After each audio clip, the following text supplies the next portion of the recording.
Hi everyone, welcome to the channel. This is the first video in a series where I'll be building my first commission, which is for an Amon Hen display board.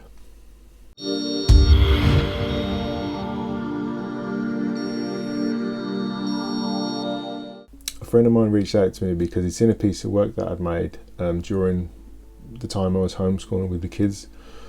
I wanted to pick something that would really challenge me and keep me motivated to keep working, and I picked the dungeon from Dol Guldur, the sort of stone structure that holds Gandalf in a cage in The Hobbit.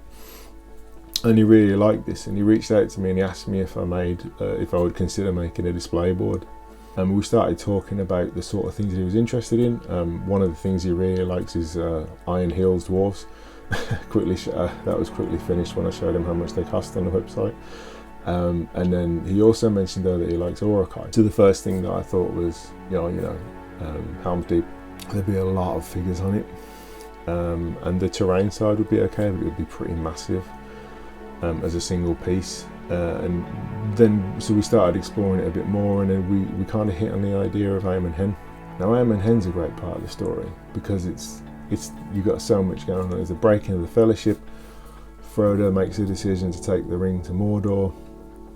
You got Boromir's death. There's a lot going on that, and there's a lot of different points of action that take place across the whole of the Amon Hen landscape.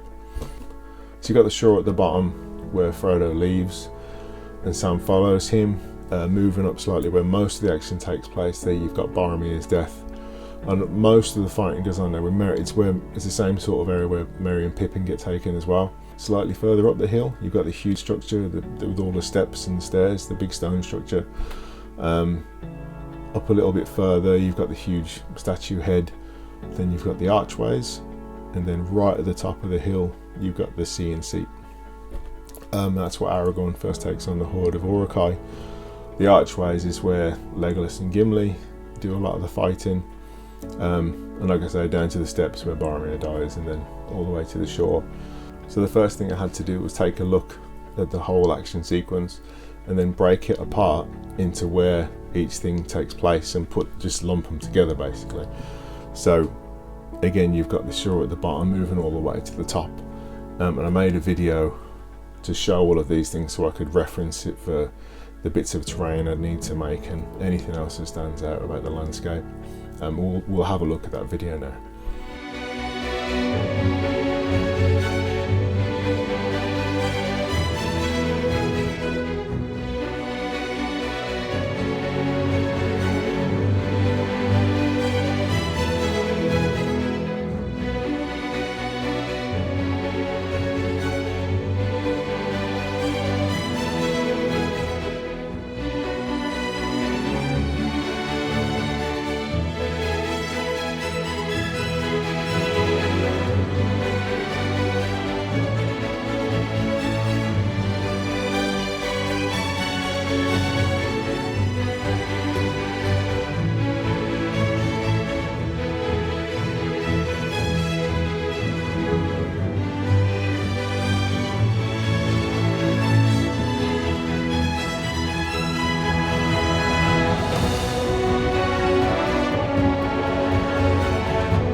So there's quite a lot going on there in terms of visual interest and the ruins and everything else.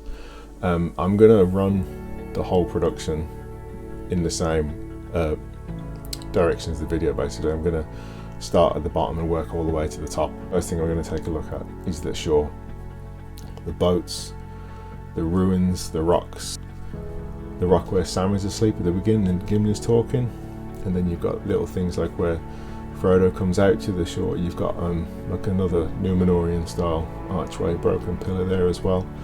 So we'll be starting with all of those things and then looking beyond that possibly to the statues of the men that you see all over the place, because that's the kind of thing that I'm going to create, and then I'm going to make molds for, so I can cast copies very, very quickly and then do variations as well. And so I started looking at the concept artwork from behind the film, and there's a few things in there, there's a few nice little touches that didn't make it on screen that I'd like to get into there and put onto the board as well. This is a little nod. I think it's a good opportunity to do that kind of thing, and I'll be talking to him about that to see if it's okay with him, and we'll catch up on that conversation in the next video. When he approached me about the board, the first thing I wanted to do was say no, I can't do it, because you know, it's the same as any other creative pursuit. You do get that immediate fear and imposter syndrome, but I just say yes to everything. I've become very, very comfortable with being uncomfortable. I think that you need to just get that way. You need to just get it into your head that you're only going to get better if you just accept the challenges that people give you, or the challenges that you give yourself. So whereas I'm sitting here and I'm quite nervous about the whole thing, I'm just going to go for it, and it should be a lot of fun. I've got a blueprint to follow. I'm just going to again work my way from the shore all the way to the top and create everything in between, and only at that point I'll work out the kind of size of the structure, the final board, because I just can't. In my head at the moment, I don't really want to restrict myself, because I really need to see how big these things are and how things scale. Also the gradient of the hill, how's that going to work with the figures and the characters and the trees and all this stuff, but we'll get to that. It'll be fun.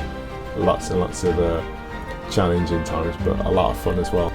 So I hope you've enjoyed the first video. It's the first of quite a lot that's going to go into this board. This is a big project for me. I mean, like I say, I'll be sharing everything and the videos will be fairly frequent as well. So if you would like to subscribe, like and share, that would be great. And hopefully I'll see you in the next one. Thanks very much. Cheers.